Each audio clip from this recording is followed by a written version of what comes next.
Today I'm going to be talking to you about Jonathan Strange and Mr. Norrell by Susanna Clarke. I'm really excited to talk about this book because I had a lot of fun reading it. It's kind of a chonker, but it was a really good time. So as always, I like to start off with a simple overview of just kind of what happens in the book, and of course without spoilers. Since there's so much to the book, I'm probably going to be very vague and not touch on a lot of the stuff, but I think it's all the better. Clarke does a really good job of painting the universe and kind of keeping you in suspense and whatnot. So without further rambling, so the first titular character that we meet is Mr. Norrell. He is presented as a bit of a grumpy scholar, but he's also England's only practicing magician. And the book really starts to move along whenever he decides to offer up his services to England's government. He's like, hey, I'm a magician, how can I help? We don't meet Mr. Strange until a little later into the book. He is a rather affluent gentleman. He does need to find some way to spend his time at the very least. He tries out a couple different jobs or careers or whatever you want to call them, but he seems to always find some reason why this or that career is disagreeable to him until he happens upon practical magic. He really seems to have a knack for it. He seems to find it exciting, and he's told about Mr. Norrell and that he is off in London, and he's the only practical magician that most people know about. So Strange goes to meet him, they hit it off. Mr. Norrell offers to be his teacher. They work together for a little bit, but Strange starts to develop his own ideas of what being a magician should mean. So they mostly go their separate ways, but since they're England's only two practicing magicians, they end up coming back together every now and then, or at least corresponding, because they're the only peers each other has. Alright, so the narration style in this is very unique. The book has a lot of footnotes peppered throughout. It kind of reminds me of Hitchhiker's Guide to the Galaxy in that there is a bit of a plot, but it really just seems to be like the daily happenings of people that happen to coincide in ways that not only would you not really expect in general, but that they can't even see. It takes a much more zoomed out point of view in order to see all the ways they interact. But we seem to have the same narrative voice throughout, but the focus jumps around a lot between a lot of different characters. Of course, the majority of the book is following Strange and Norrell, but there are also lots of side characters that are quite important. A lot of different people to juggle to remember all these different plot lines and all these different people and what's going on with them. So if you are either less experienced reader or just don't handle multiple narrative threads well, this book might not be a good fit for you. It can be a little challenging in that regard. So I really struggled to find any social complexities in this book. Other than it taking place in like 1800s England, it seems like they're mostly the same. The magical history is different, so it's kind of parallel-ish. Other than magic, everything else seems to be the same. Same reaches in technology, etiquette, stuff like that. So other than kind of wrapping your head around that and those different time periods, things are different, there's not really anything I could think of that would go into this category. A lot of the book is either kind of examining plots that intertwine that you wouldn't see on the surface level, but if you zoom out and you look at like 20 different happenings of people, like it would all kind of start to make sense and weave this tapestry. But you mostly get to focus on that and kind of musings on what is magic and what are the limits of magic and magical theory and stuff like that. So not a lot of social issues or complexities or anything in this book. Alright, so romance. This is probably the factor that makes me the happiest about this book, or the most excited about this book, because it has just the right amount of romance in it that I want to see, which is not really any at all. Just enough to like make the characters happy. As I think I've said before, that's the part of the romance that I like, not the actual seeing it and hearing all the flowery and lovely emotions. I'm glad you feel them. I don't need to hear them articulated really.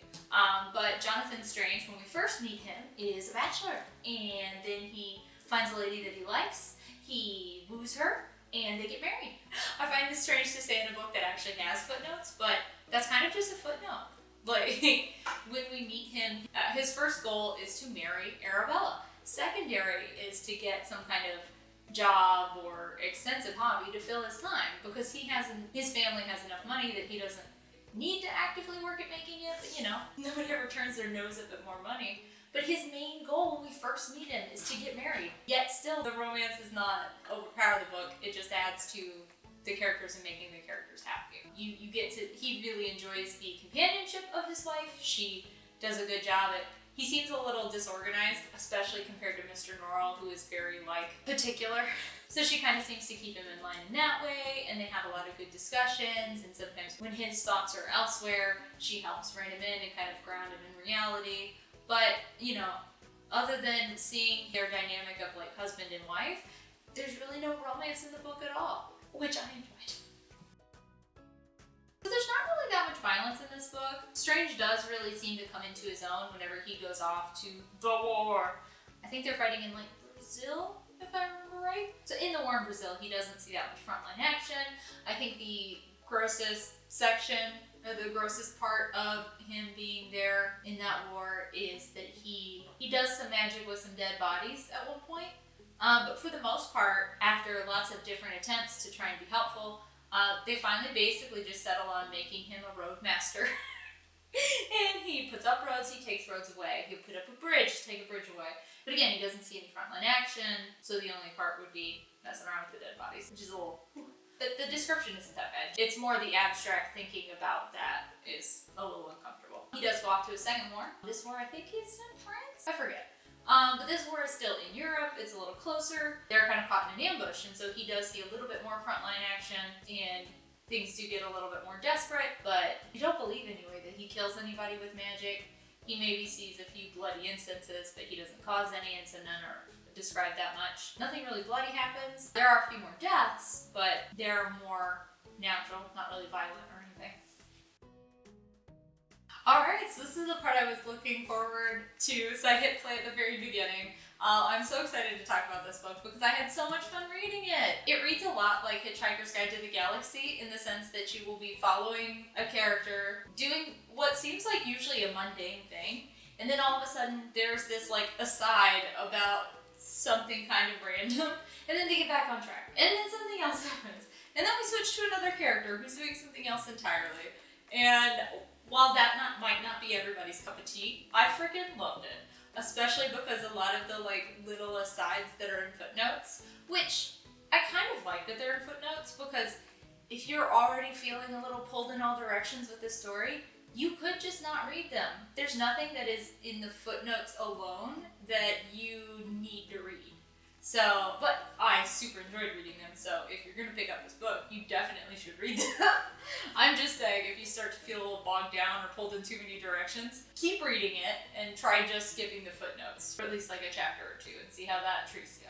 I did start tabbing a little bit of the way through because I was really getting annoyed with Mr. Norrell. Sure, I feel like both him and Strange have positives about their characters and negatives, which is good and realistic, but I didn't like Mr. Norrell.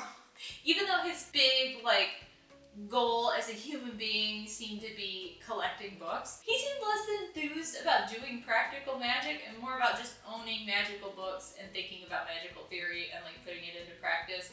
And then later about telling everybody his opinions. Whereas Strange really seems to be pushing the boundaries and trying for new things. And so I gravitated more towards him as a character, whereas Mr. Norrell just really started to annoy me as time went by. Especially because, and I think this is the part of his character that annoyed me the most, he was trying to keep others from learning. It's one thing to be a bit of a shut-in and want to sit around with your books. I do that. And, it's understandable to be a little socially awkward, especially if you're sitting inside with books all day. But to actively keep people from learning, the first time we see him, he makes these magical historians sign this thing to say they won't consider themselves magicians anymore. And I was just like, why? That's so, that really set him up as the villain of the piece. I'm really glad that I stuck it out because I ended up loving this book. But I kind of wanted to put it down after it seemed like we were following him. But I think Clarke does a really good job of maybe knowing that she's going to make a lot of readers annoyed with Mr. Norrell. So even though maybe half of the book is focused on him before we even meet Strange, it's his happenings through the point of view of his two friend fans. And they have their own pluses and minuses, but it made the story a little more colorful. Oh, I guess too, I could talk about the magical theory. I found that really exciting. Although I've never read any of Lovecraft's stories, Nefella really loves them, and so I feel like I've kind of through osmosis, picked up some of the like major themes and stuff like that. And I felt like I kind of saw this in here. Like Strange starts to hit upon, he's like, oh, well, I think that Fae are better at magic because they're a little whimsical and even a little insane. And so maybe if I was more insane, I'd be better at magic. Because in England's magical history, the magical king that everybody points to as bringing magic kind of to England, or really like making it prevalent, he was raised with fairies until like, I forget. I think he was a younger king whenever he came and took over, but still, at least till 15. So he was raised by these fairies, so he was probably a little insane too. But he was the best at magic. Even all the people who came after, even if they made significant leaps, the way that Strange phrases it, they never really did make significant leaps. They were always working at uncovering what he had already done and maybe laying it out so other people could do it more easily. I just love that. I love those thoughts about our perspective is often this, maybe sometimes this. And this book really, both with the narrative and what happens and also the thoughts about like magical theory, seems to be pushing us to bring our narrative to this, or like our scope, or to look at like 5 times as many things and expect like 5 times as much to happen. Like, but it was just really interesting because I'm a fan of some of the young adult novels where it's like, here's the magical hierarchy. We have people who can control fire and water and that. And there's not really any thoughts on anything more complex than that. You either fire or you water. That is it.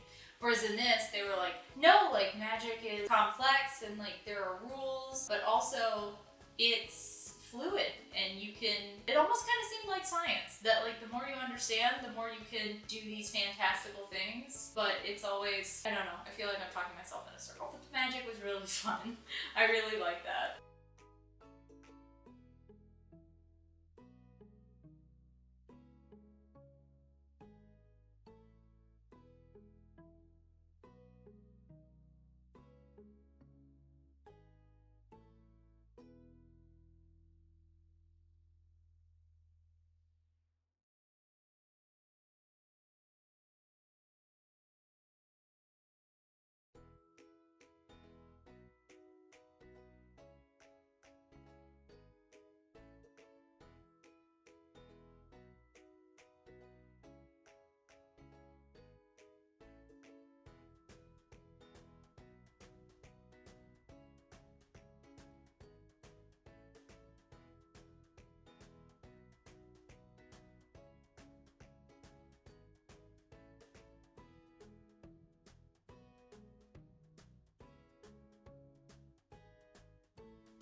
Phew. So I feel like this probably ended up being a longer review, and I'm kind of sorry, but I'm kind of not, because I think this is a great book, and there's a lot to talk about with it. But if I had to sum it up in just a few sentences, I would say that I recommend this book, but only for more advanced readers. There are a lot of different threads in the narration. We follow a lot of different characters, and it weaves together a beautiful picture, but there are a lot of things to hold in your memory. I didn't start tabbing it until part of the way through, and really it was just parts that I enjoyed, not anything important. But I would really recommend, if you do like to tab or make notes, starting from the beginning, because there is a prophecy that they mention, and I was kind of looking for it, but since there are so many pages, it was really hard to find. It would have been really interesting to look at that again at the end of the book. But yeah, that's a good reason for a more mature reader to read it. Also, I think that all the thoughts about magic, too, could be more appreciated by somebody who's read other magical books or heard about the Fae through other avenues as well. I feel like someone might be a little overwhelmed if this was your first instance reading about Fae or kind of wild magic. I really had such a fun time reading it, and I would recommend sticking it out until you meet Strange, and if you still don't like the book after that, put it down. There's a lot to read, so I totally understand if somebody wants to DNF it, but I really thought it was worthwhile, and I would actively recommend it to most of my friends. Well, even though this review might have been a little more long-winded, I want to thank you so much for watching through the video for me. It really means a lot, and it really makes my day. And I hope that you're enjoying your day, and I'll see you again next time.